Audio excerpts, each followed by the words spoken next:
আমরা জানি সবথেকে বেশি মানুষ হাতি সংঘাত এই মনসুনের সময় হয় পুরো নর্থ বেঙ্গলে। মই থেকে জুলাই মাসে সবথেকে ম্যাক্সিমাম এই সংঘাত হয়।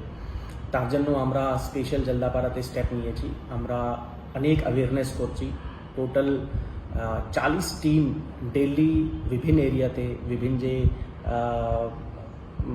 জঙ্গল লাগোয়া এরিয়া আছে, টি গার্ডেন এরিয়া আছে, যেখানে বেশি হাতি বের হয়, রাত্রে বের হয়, দিনে বের হয়, ওখানে আমরা গিয়ে অ্যাওয়ারনেস করছি। আমরা পাবলিককে বোঝাতে চাইছি যে আপনারা নিজে হাতিকে কখনোই তাড়াবেন না, ওনাদেরকে বিরক্ত করবেন না। আপনারা যখন খবর পাবেন কোনো হাতি আপনার গ্রামে ঢুকেছে, আপনারা ফরেস্ট ডিপার্টমেন্টকে বলুন এবং আপনারা নিজে বাড়ি থেকে বের হয়ে ওনাদেরকে তাড়ানোর চেষ্টা করবেন না। এটা খুব রিস্কি কাজ, তো আমাদের স্টাফকে করতে দিন।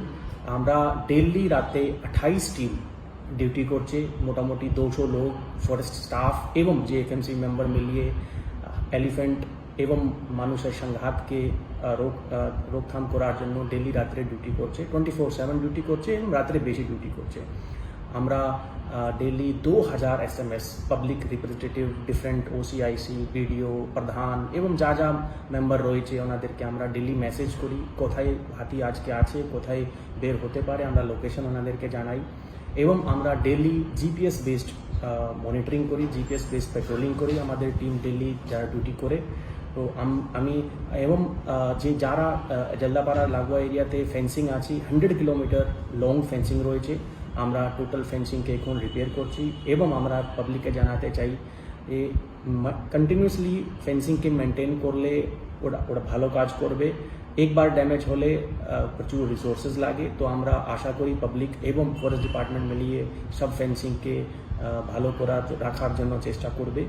এবং আমরা জলদাপাড়াতে এবছর মোটামুটি 700 একর গ্রাসল্যান্ড রেডি করছি।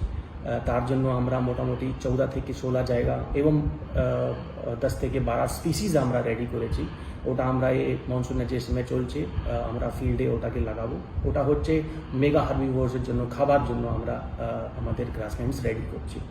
আমরা আশা করি পাবলিক আমাদের সাপোর্ট করবে এবং ফরেস্ট ডিপার্টমেন্ট এবং জঙ্গল লাগোয়া এরিয়াতে এবং টি গার্ডেন এরিয়াতে যে পাবলিক থাকে সব মিলিয়ে মানুষ হাতির সংঘাতকে কমাতে পারবে। Thank you.